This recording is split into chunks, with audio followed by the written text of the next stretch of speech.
रोहित पवारांकडून दत्ता भरणे यांचा एक video tweet करण्यात आलेला आहे, एक्स पोस्ट करण्यात आलाय। भरणेंनी कार्यकर्त्यांना शिवीगाळ केल्याचा आरोपही रोहित पवार यांनी केलाय। तर भरणे या व्हिडिओमध्ये खूप संतापलेले दिसले आणि यावरून रोहित पवारांनी टीका केली आहे। भरणेंची चिडचिड ही खूप काही सांगून जाते असंही रोहित पवार यांनी म्हटलंय।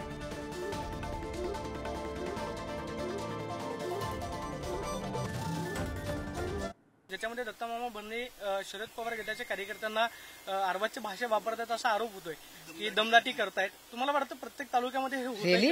हो, व्हिडिओ आहे त्याचा, व्हिडिओ आहे त्याचा, व्हिडिओ ट्विट केलेला आहे। बघू, मी चेक करते। तुम्ही आज ना, मी आधी माहिती तर करते, मी रोहितशी बोलते आणि सांगते तुम्हाला। माझी आपल्या ग्रामीण भाषेतली माझी ती बोली भाषा होती आणि निश्चित प्रकारे शेवटी आज जे त्यानंतर मला माहित नव्हतं की तो व्हिडिओ व्हायरल होईल। हे कदाचित मी चिडावं, मी करावंच, कदाचित त्या कार्यकर्त्याचा व्हिडिओ व्हायरल तो केलेला आहे। त्यामध्ये राजकारण हे निश्चित प्रकारे दिसतंय, पण माझा उद्देश नव्हता। आणि अख्खा इंदापूर तालुक्या, माझ्या स्वभावाबद्दल अख्खा तालुका मला ओळखतो, अख्खा पुणे जिल्हा ओळखतो। मी कधीही आयुष्यामध्ये कुणाला कधी शिवराळ भाषा मी कधी करत नाही।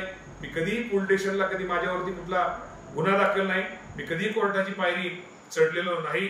त्यामुळे निश्चित प्रकारे माझ्यावरती जो त्यांनी आरोप केलेले आहेत ते आरोप हे बिनबुडीचे आहेत। मी दत्ता भरणेंचं ते व्हिडिओच्या नंतर एक स्टेटमेंट पाहिलेलं आहे।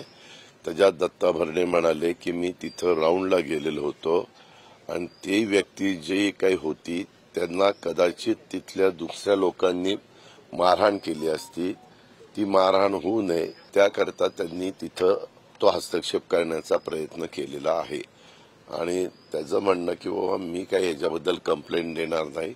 ज्यांनी कोणाला कंप्लेंट द्यायची असेल तर त्यांनी कंप्लेंट द्यावी। ते ऑलरेडी कंप्लेंट दिली अशी माझी माहिती आहे आणि त्याबद्दल मी स्वतः मला जे काही असेल ते उत्तर मी वकिलाच्या मार्फत देईल असं त्यांचं म्हणणं आहे।